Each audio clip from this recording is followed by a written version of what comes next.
Man, just when you think it might get easy, it just doesn't. It gets tougher. It was definitely a juggernaut of a weekend. We were really prepared going into Friday. We had a lot of good film. We had a good scouting report for both Missouri St. Louis and Regis later in the day. But we just Friday morning we just still weren't kind of clicking on all cylinders. We battled with Missouri St. Louis, but we missed a ton of serves. We just weren't playing our best volleyball. We tried to. I just think we were a little too late in that match. I mean, we were down 14-9, I think, before we went on our run to kind of get to 13. So we did put the foot on the gas at the end of the match. It was just too late. Missouri St. Louis, they're a well-coached team. They came in 4-0. They know what it's like to win. They were the Elite Eight last year. It's a good team. So they've been in those situations before, and they kind of handled us. And then we just took that momentum that we had, kind of built at the end of that Missouri St. Louis game and took that into the Regis match because we only had about an hour and a half in between. We played back-to-back, so we had enough time to grab a little bite, and we had to forget real quick the morning match, and we just went to work against Regis, and they got a big middle. She's 6'5", she takes up a lot of space, so we had a good scouting report going into that, and we played well. We played well against Regis, and they played well because they're at home, but ultimately we ended up in a three-way tie on Friday night, and we ended up winning out that pool based on a set win percentage. So if we don't go to 5 against Missouri St. Louis in the morning, we sit at silver. So that grit that we showed Friday morning helped us to getting to gold on Saturday. And then Saturday is just,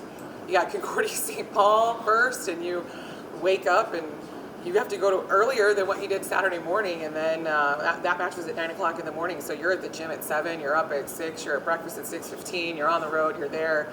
So we're a morning practice team, so probably paid off. That morning practice time paid off for us because we were awake. They were in a great mood Saturday morning, and we just had a long conversation about what the identity of this 2024 team was going to be. We're not 2022. We're not 2023. There's a lot of history there. There's a lot of experience there. But how are we going to have, what's going to be the story and the personality of the 2024 team? And we just had nothing to lose on Saturday. It was just like, let's get after it. So that's what we did against Concordia St. Paul. And that was a just grudge match. Firstly, and a well-coached team that won it last year. Concordia St. Paul won their premier last year. So no shortage of veteran players and really just good volleyball there. And then you win that in 5, and then you got a long break until 7 o'clock Saturday night, and gave us a lot of time to do some good scouting report on Chaminade and go into Chaminade's match pretty rested and pretty well prepared. And man, they're good. That team is good. I know they're ranked 13th right now, but they're probably better than number 13. And I know their coach real well. Great lady, great well-coached team, good high-character kids.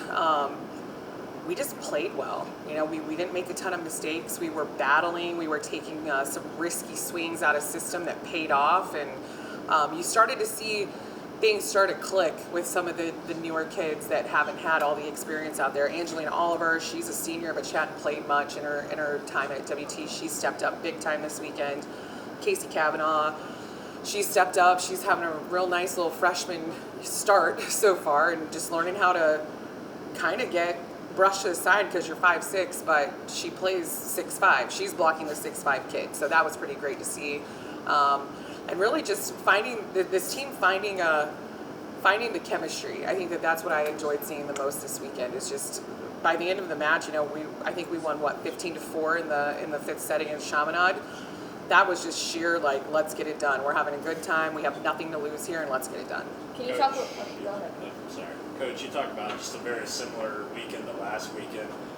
Lose the first match, but just bounce back very well. Just what does that say about this team? Just bouncing back, not keeping those losses in the rearview mirror and moving forward.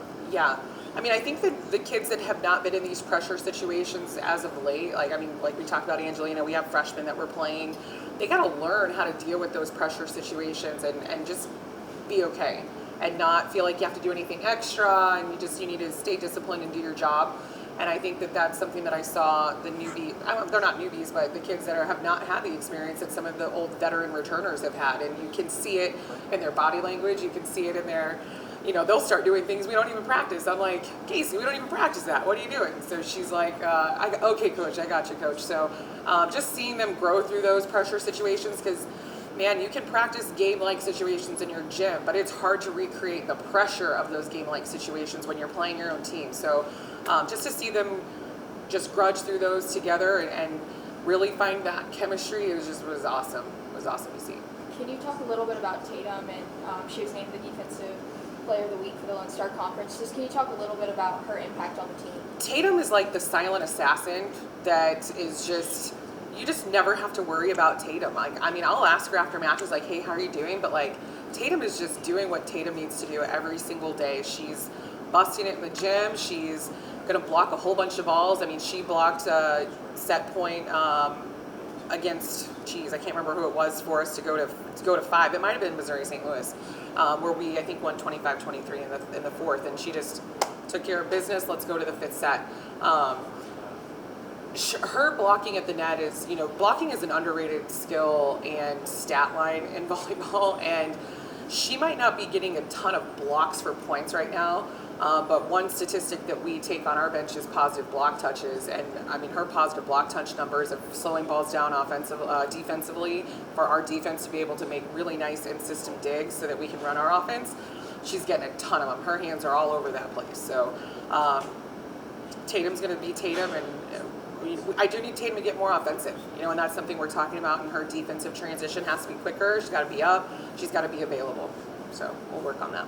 Thanks. You mentioned trying to establish your identity. What do you feel like it is? We have nothing. This group just has nothing to lose. What do we have to lose here? You got a new coaching staff. Your lineup's different. You've got a new trainer. We've got a new athletic director. We have all this new here, not just on campus, but on our team. So.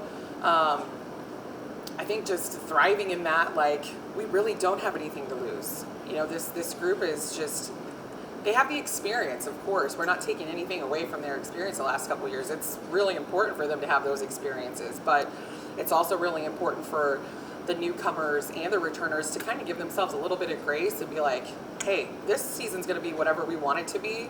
Let's stop worrying about, home wins in the box and all these, different things we have going on. Let's just worry about what we have in front of us right now, and we have nothing to lose and everything to gain. You've had a lot of tough matches with these tournaments. Talk about how that's going to prepare the team to get into conference. Yeah, we start this weekend. We're over at DBU for the Lone Star Crossover. So these matches are not conference matches, but we're taking on conference opponents. So Angelo's been receiving votes the last couple weeks.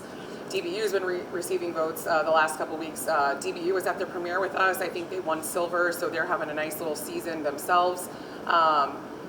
Angelo, I think they're 8-1 right now. They had a nice win against Colorado Mesa this weekend that I'm sure is a big confidence win for them.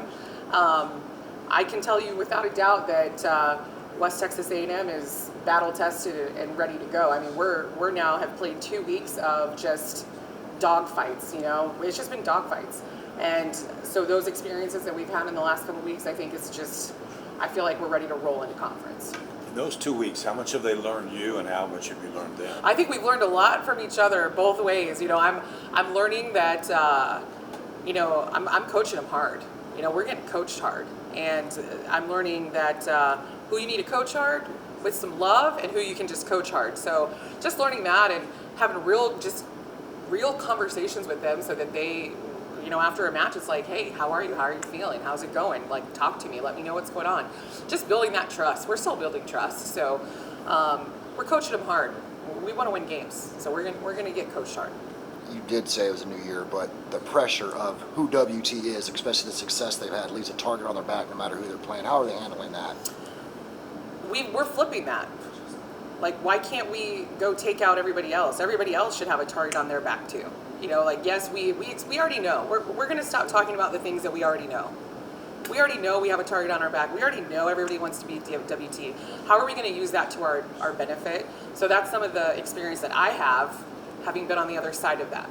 So we can, what you feed your mind will grow. So if you want to continue going on this narrative that we have this target and everybody's out to get us, well, you're going to be worried about that. We're not worried about that. We're going to trust the preparation that we're doing each week, and we're going to go out and start picking off teams ourselves.